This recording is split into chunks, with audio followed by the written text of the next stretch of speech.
Hello, everyone. A warm welcome from my side to this presentation about traditional approaches to international law. What I'm going to do today is to talk to you about the concept of tradition and how it is related to international law. And first, I'll address the definitions of tradition. I'll explain to you how it is related to legal positivism and Kelson's Grundnorm. Then I'm going to introduce to you the traditional approaches to international law and what we understand by that. And I'm going to explain to you one of the main features of international law, which was described as drawing boundaries. Then I'm going to talk to you about the role of reason in the whole process of international law. And then I'm going to give you a glimpse into how to think like a traditional lawyer, and then I'll have some questions for you.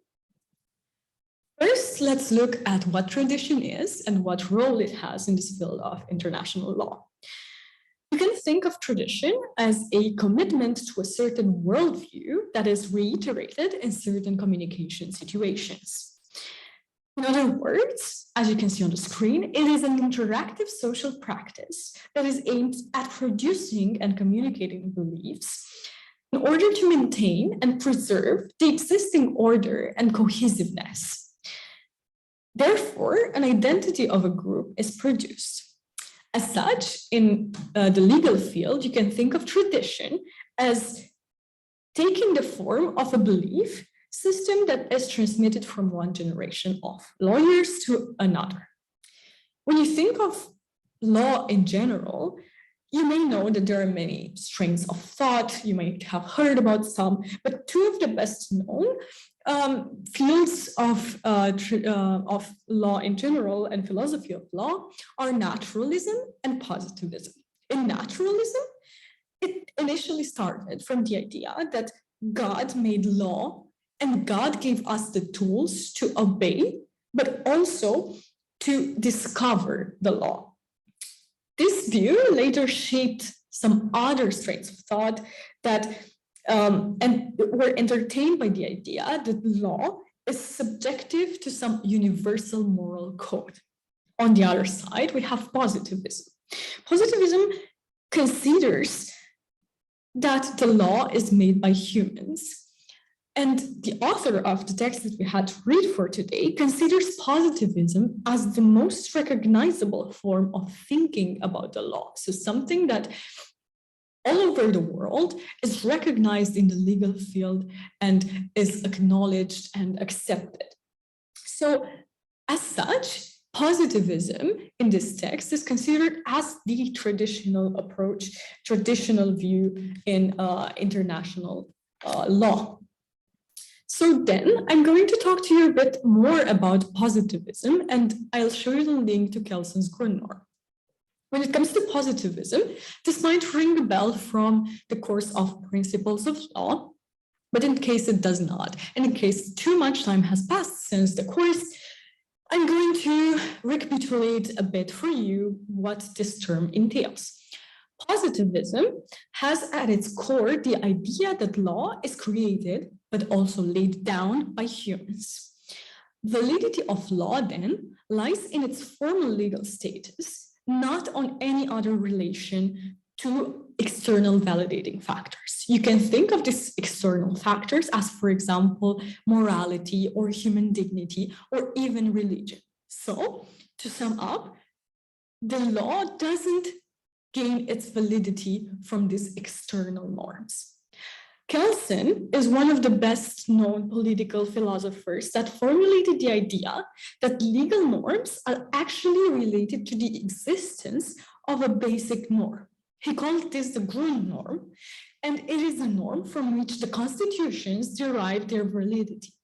This is responsible for the unity of their legal order, and the norm does not depend on any other kind of norm, is not linked to morality or justice or other concepts, but it also does not have an actual content. Kelsen said that one ought to behave as the Constitution prescribes, and this, I think, sums up very well the whole concept of positivism and, as such, the traditional view on law.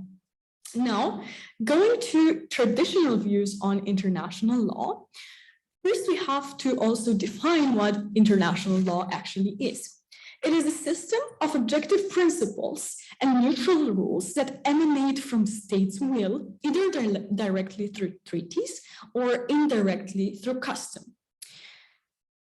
In this case, you can see that the states are the primary subjects of international law, and extra legal considerations, like, for example, economic considerations or considerations of a social nature, a moral nature, a political nature, are alien or even completely disregarded in the field of international law.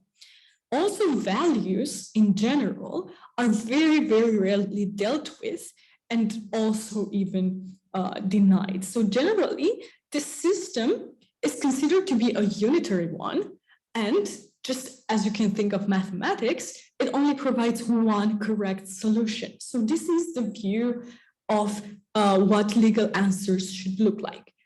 So in this case, there is a certain actor that has the role to make sense of all the legal materials. That is the scholar, and it transforms all the scattered fragments like laws or decisions that are taken on an international level into something that is intelligible and coherent so that it can be shown to the world in a comprehensible manner. Therefore, scholarship plays the role of representation of international law to the world in a very coherent manner, in a manner that it resonates to the traditional approaches. However, tradition and law cannot lose their ties because that would create a whole mess. And at the same time, law, as it evolves, it receives criticism, it receives praises on what works, what doesn't work, and as such, in order to evolve together with the society, what happens is that the law renews itself constantly based on the social response to it. As such, you can think of the concept of a phoenix that reborns. So that was the analogy that was given in the text. Law as a phoenix, law that renews itself and adapts and becomes a whole new thing, still tied to tradition. So when it comes to the functions that a law can actually take, one of the most important things that was mentioned in the text was that traditional approaches draw boundaries. These boundaries have the role to delimit, define, include, exclude things in the realm of international law. So they can be symbolic or they can be actual physical boundaries, as you can see in the first example. Physical boundaries have the role of establishing territorial or maritime borders. They set out aspects like, for example, the location and arrangement of state law, of states and in the international field, and they set the physical boundaries. Other more symbolic boundaries are the boundaries, for example, between law and non-law. And this is traced back to a legitimacy that is gained from, for example, most notoriously, Article 38 of the Statute of the International Court of Justice. And this statute describes what kind of law is applicable.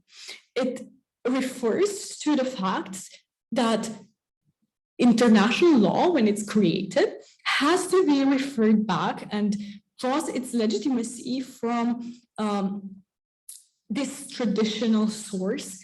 And it is the source of most laws, most treaties, customs, and in general, the principles that we see on the international sphere. So that's what delimits law from non-law. Another category that we're seeing is hard law and soft law. You can think of hard law as the law that is binding. Therefore, soft law is non-binding law. However, in reality, this difference is quite hard to make because there are different degrees of how binding a law can be. And as such, this delimitation gains new nuances and a new variety of understandings. Another boundary that is drawn is between lex lata and lex ferenda. Lex lata is the law as it currently is, as it exists, and lex ferenda is law as it should be in an ideal future or in another scenario as it should ideally exist. A last thing I want to mention here are legal and extra-legal considerations, which are differentiated between in the field of international law. When it comes to these considerations, usually in traditional approaches, extra-legal considerations are of a social or a moral nature, and the lawyers or the people activating in this field are not unmindful of them, but these are left to rather the political sphere of thought and of action rather than for the legal field. In traditional law, it is just law, and basically that is it. These boundaries are drawn in order to create an objective and neutral object, that is law, that has sort of universal applicability and is cohesive and understandable. I want to talk to you about the role of reason in this field of international law, because it is closely related to the concepts of neutrality and objectivity.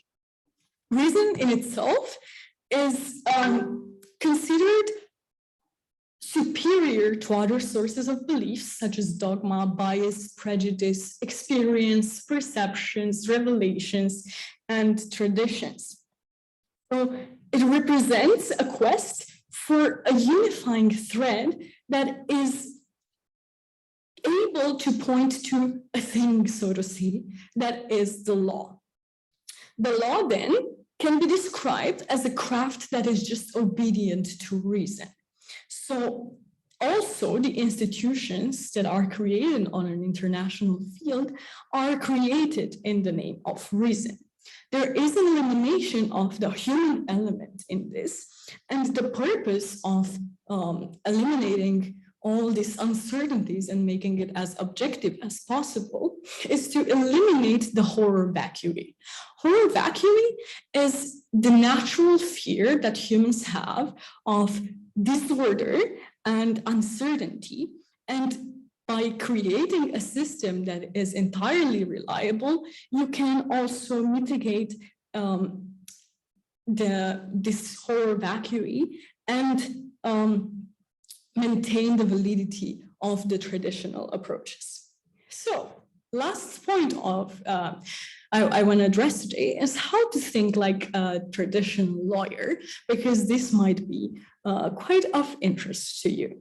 So, when it comes to law, you can think of law, if you want to think like a traditional lawyer, as a formal, universal, neutral, impersonal thing.